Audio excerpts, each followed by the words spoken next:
শহীদ মিনার থেকে সবাই দাবি তুলেছে এই সরকারের পদত্যাগের, কিন্তু সংলাপ হয় শান্তিপূর্ণ পরিবেশে। শত শত ছাত্রের লাশ ফেলে দেওয়ার পর কি সংলাপ হয়?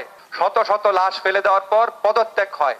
পৃথিবীর ইতিহাস তাই বলে, বাংলাদেশের ইতিহাস তাই বলে। সামরিক স্বৈরশাসকও এত বড় হত্যাযোগ্য, এর চেয়ে বড় হত্যাযোগ্য সে নিতে পারে নাই। আপনাদের আর কত হত্যা দেখার মানসিকতা আছে?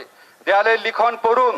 বাংলাদেশের মানুষ এখন ফুঁসে উঠেছে, এটা কোনো দলের আন্দোলন না, এটা একটা গণ আন্দোলনে পরিণত হয়েছে।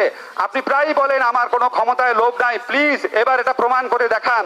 গণ আন্দোলন, গণ জমায়েত আমরা কখনো দেখি নাই। বাংলাদেশের ঘরে ঘরে মানুষ ফুঁসে উঠছে। শহীদ মিনারে আপনারা রেস্ট্রিক্টেড এরিয়াতে, যেখানে অবসরপ্রাপ্ত সামরিক কর্মকর্তারা থাকেন, আপনারা দেখেছেন সেখানে কত বড় মিছিল হয়েছে, প্রত্যন্ত অঞ্চলে মিছিল হয়েছে। শহীদ মিনার থেকে সবাই দাবি তুলেছে এই সরকারের পদত্যাগের। এখন সংলাপের কথা বলা হচ্ছে, কিন্তু সংলাপ হয় শান্তিপূর্ণ পরিবেশে। শত শত ছাত্রের লাশ ফেলে দেওয়ার পর কি সংলাপ হয়? এই প্রশ্ন ছাত্র সমাজ তুলেছে। শত শত লাশ ফেলে দেওয়ার পর পদত্যাগ হয়। পৃথিবীর ইতিহাস তাই বলে, বাংলাদেশের ইতিহাস তাই বলে। এরশাদ আমলে এর 10 ভাগের 1 ভাগ ছাত্র হত্যার পর এরশাদ পদত্যাগ করেছে। এর চেয়ে অনেক ছোট আন্দোলনের পর, কারণ সামরিক স্বৈরশাসকও এত বড় হত্যাযোগ্য, এর চেয়ে বড় হত্যাযোগ্য সে নিতে পারে নাই। মেন্টাল মানসিকতা ছিল না। এখন আমরা বর্তমান সরকারের কাছে অনুরোধ করি, আপনাদের আর কত হত্যা দেখার মানসিকতা আছে? দেয়ালের লিখন পড়ুন, শান্তিপূর্ণভাবে ক্ষমতা ট্রানজিশনের ব্যবস্থা করুন। সংবিধানের আলোকে করার স্কোপ রয়েছে। ঢাকা বিশ্ববিদ্যালয়ের ছাত্রদের এই নেতৃত্ব থেকে যে আন্দোলন, সেখান থেকে কিন্তু সরকার পতনের দাবি আসে নাই।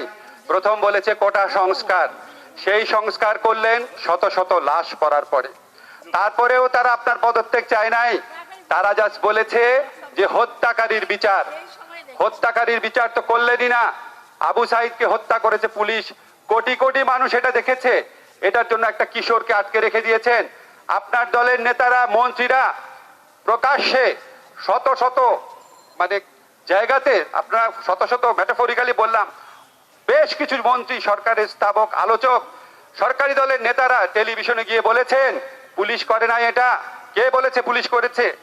এরপর আপনারা দেখেছেন হত্যা করেছে ছাত্রদের, গ্রেফতার করেছে ছাত্রদের যে গ্রেফতার করেছে, আপনারা লক্ষ্য করে দেখেন। এখানে যে হত্যা হয়েছে আন্দোলনকালে, গ্রেফতার হয়েছে আন্দোলনকালে। নাশকতার স্পটে কোনো গুলি বর্ষণ হয়েছে? আপনারা খেয়াল রাখবেন, নাশকতার স্থানে কোনো গুলি বর্ষণ হয় নাই। গুলি বর্ষণ হয়েছে ছাত্র আন্দোলনের ক্ষেত্রে। এবং আজকে এত হত্যাকাণ্ডের পর, এত কিছু হওয়ার পর,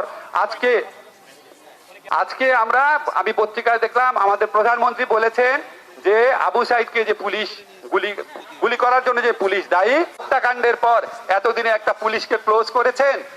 মাননীয় প্রধানমন্ত্রী, আপনি কি আমাদের বুকের ক্ষত বুঝেন? আপনি বঙ্গবন্ধুর কন্যা, বঙ্গবন্ধু গণ আন্দোলন করে বাংলাদেশকে স্বাধীন করেছিলেন। মানুষের স্পিরিট বুঝতে পেরে দুঃখের সাথে বলতে হচ্ছে, আপনার মধ্যে সেই স্পিরিট বুঝতে পারার কোনো লক্ষণ আমরা দেখি না। আপনি স্থাবক পরিবৃত্ত, আপনি স্থাবক সাংবাদিক দিনে সম্মেলন করেন, আপনার মুখের উপর কথা বলতে পারে না এমন লোকদেরকে মন্ত্রী বানিয়েছেন। আপনাকে একটা ভুল পিকচার তারা দিচ্ছে। বাংলাদেশের মানুষ এখন ফুঁসে উঠেছে, এটা কোনো দলের আন্দোলন না, এটা একটা গণ আন্দোলনে পরিণত হয়েছে। আপনি প্রায়ই বলেন আমার কোনো ক্ষমতায় লোভ নাই, প্লিজ এবার এটা প্রমাণ করে দেখান। আপনি পদত্যাগ করে, সাংবিধানিকভাবে পদত্যাগ করার 2টা স্কোপ আছে। একটা হচ্ছে সংবিধানের আলোকেই জাতীয় সরকার করা যায়, সংসদে থাকা সব দল, এমনকি সংসদের বাইরে 10% লোককে অন্তর্ভুক্ত করে, এবং টেকনোক্রেট যারা আছে তাদেরকে উপদেষ্টা বানিয়ে। আর আরেকটা পথ হচ্ছে আপনি সংবিধান পরিবর্তন করে সর্বসম্মত জাতীয় ঐক্যের ভিত্তিতে যে তত্ত্বাবধায়ক সরকার গঠিত হয়েছিল, দরকার হলে সেখানে সংস্কার করেন, যাতে এখানে কেউ কোনো রকম কারচুপি করতে না পারে। তত্ত্বাবধায়ক নামে অ্যালার্জি থাকলে অন্তর্বর্তীকালীন বলুন। বলে আপনি এই 2টা পথ আছে, পথ নাই সেটা না, আপনি প্রমাণ করে দেন যে মানুষের জীবন আপনার কাছে ক্ষমতায় ধরে রাখার ক্ষমতায় ধরে রাখার 1 গুমের চেয়ে অনেক বেশি। তাহলেই আমরা বুঝতে পারবো আপনি সত্যি বঙ্গবন্ধুর আদর্শকে সত্যিকার অর্থেই লালন করেন। ধন্যবাদ।